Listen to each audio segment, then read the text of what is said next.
Нэгүгээр хэлбэл ерөнхийлөгч одоо хит эрх мэдлээ хэтрүүлээд хит одоо эрх зүйн төр дээгүүр одоо субъектив байдлаар давуул тэгээд тэр нь өөрөө одоо нийгэм тодорхой болоод цэцгийн дүгнэлт гарвал энэ бол импичмент хийх ёстой.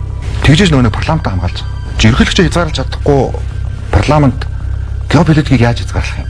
Геополитикийн энэ одоо том сорилтууд урд нь бол яг одоо хил дотроо бүсгүйс дотроо байдаг гэсэн бол одоо ч асуудал болж шүү дээ. Одоо чинь бидний нөгөө нэг одоо магтаж итгэн үнэмшдэг байсан Америк нэгдсэн улс ч одоо хажууд байгаа Канада нэг мужаа болгоё яриад байна шүү дээ. Одоо ийм асуудал ирүүл яв.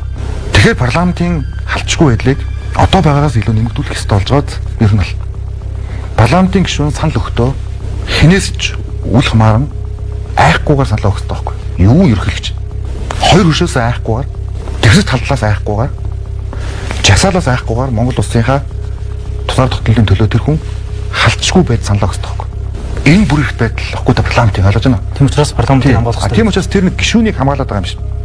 Манай гишүүд тэгээд энийг нөгөө нэг одоо улсын хурлын гишүүний бүр ирэх мэрхэд тэргээд нэг юм ярьж гад нөгөө нэг иргэдийнхаа дургуг хийгээд тэрэн дээр нь хүмүүс тоглоод парламентыг нэмэрхэн болгох гэдэг байгааг олж харахгүй байхгүй. Би одоо яг зүгээр цэцгийн бас ингээд хандаж хэлэхэд парламент руу хаалтсан цэцвэр дэлхийн дүгэнд байхгүй шүү. Монгол улсын ард түмний байгуулсан парламент руу яахлаараа парламентаас томилогдсон үндсэн хуулийн шүүх халддаг. Энэ харин жинхнээсээ том асуудал болж магадгүй шүү цааш та. Сая таны хэлж байгаагаар шаардлагатай бол энэ парламент дээгүүр давах юм бол Монгол улсын энэ арчсан байдлыг үгүй хийх алхам хийх юм бол импичментийг ярина гэдэг зүйлийг ярьж штэ.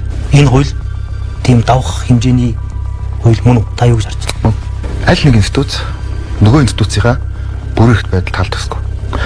Нэгдүгээрт тэр дундаа парламентд ерөнхийлөгч парламентд ажиллаад ялганд байх хэрэгтэй.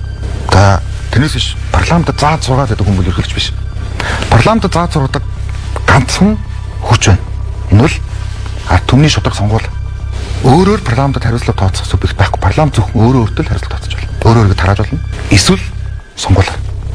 Тэрнээс биш парламент дотроос гарсан ерөнхий сайд, парламентд тангараг өргөдөг ерөнхийлөгч, парламентд ажиллаа тайлбарлах ёстой субъектууд парламентаа хариуцлага тооцсон, парламентд жижигрүүлнэ гэж одоо юу яриад байгаа юм? За нэг хоёр гишүүн дээр гарсан асуудал дээр одоо гишүүдийг татаад бай. За цэцэн шийдвэр гаргаад л төртөдөг прокурор татдаг. Дээрээс нь одоо дийжүүх татдаг болох гэж байна. За дээрээс нь ёс зүйгээр ёс зүйн хороо татдаг болох гэж байна. Иргэний гомдлоор. Иргэний гомдлоор. Гэтэ одоо жишээлбэл ёс зүйг яаж өгөх юм? За өргөн өмдтэй явж байгаа нь таалагдахгүй л яах. Ёс зүй алдлаа гэж үзэх юм. Одоо манай дөржинд пүүцтэй ордон дотор явж байна. Ёс зүй гэдээ үзээд татах уу? Даргад таалагдсанаар ёс зүйтэй гэх юм уу? Таалагдахгүй байгаа ёс зүйтэй гэх юм. Энд чинь их тийм өргөө ойлголч ёс зүй гэдэг ойлголч. Тэгэхээр ингээд явах юм бол зүгээр парламент бол ийм амьгүй парламент болно л да. Жив чимээгүй. Үг дуурдгүй. Орж ирсэн хууль бүхнийг ёсчилж баталдаг. Тэгэхээр энэ бол Монгол улсын бүрэн эрхт байдал тусгаар тогтнол ардчлалын асуудал шүү. Тэрнээс биш энэ бол хэн нэгэн хүн таалагдах үгүй тухай буюу өнөөдрийн сенсац биш. Ер нь би парламентд сүүлийн нэг хавраас хойш халдж байгаа хэд хэдэн үйлдэлд бол би туйлын шүүмжлэлтэй хандж байгаа. Яахаараа цэц парламентын эртний асуудал төр дүнд гараад. Тэгээ яахлаараа цэц засгийн газар огтортой холбоотой асуудлыг өдөрцөн хурлыг шүүдэг. Процедур. Тэр процедурыг дотоод галтгоог цэцвэл тусдаа институт. Цэцвэл парламентын гаргасан шийдвэр үндсэн хуульд нийцж гэнэ үгүй юу гэдэгт л дүгнэлт хийх хэрэгтэй. Тэрнээс парламентын дотоод үйл ажиллагаанд цэц орох эрх мэдэлтэй байгууллага биш. Энэ одоо юу болж байгаа? Тэнийг бүгд харчаад ингээд чив чимээгүй яваад байгаа. Тэгээд засгийн газар огцрох хурлыг өдөрцөн хүн эрүүгийн ялтан болчтой юм бэ. Тэр ирэх. Яагаад тэрийг засгийн газрын харьяа байгууллага тагнуул парламентын дэд даргаыг шалгах юм. Ийм зүйл дээр бид нэр ингээд чимээгүй яваад байгааг л би одоо бас ярих цаг нь олж ял гэж бодож байгаа.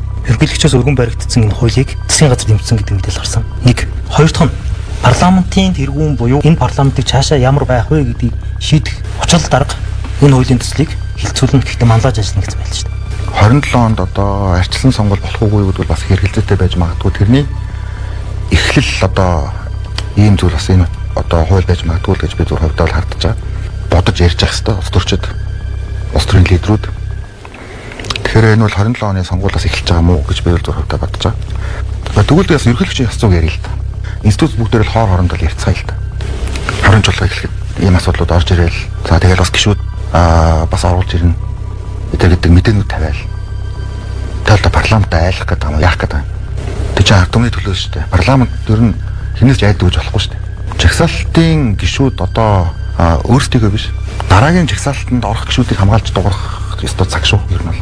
Энэ парламент бол ер нь гайхалтай шинжлэхдсэн парламент шүү дээ. 80% цааш нь. Бараг 25% нь одоо манай бүсгүүчүүдийн төлөөлөл 5 улс төрийн намтай ийм төлөөлөл үгүй хэлж чадахгүй, парламентаа хамгаалж чадахгүй, парламентын засаглал дээр хатуу байж чадахгүй бол ийм их сорилтыг тавьж чадахгүй бол тэгээд одоо энэ чинь Украин шиг ч юм уу глобалитийн том сорилтууд ивэл яах юм? Тэгээд чив чимээгүй байж чад ингээд цор тогтнол эрхчлөөг алдах юм.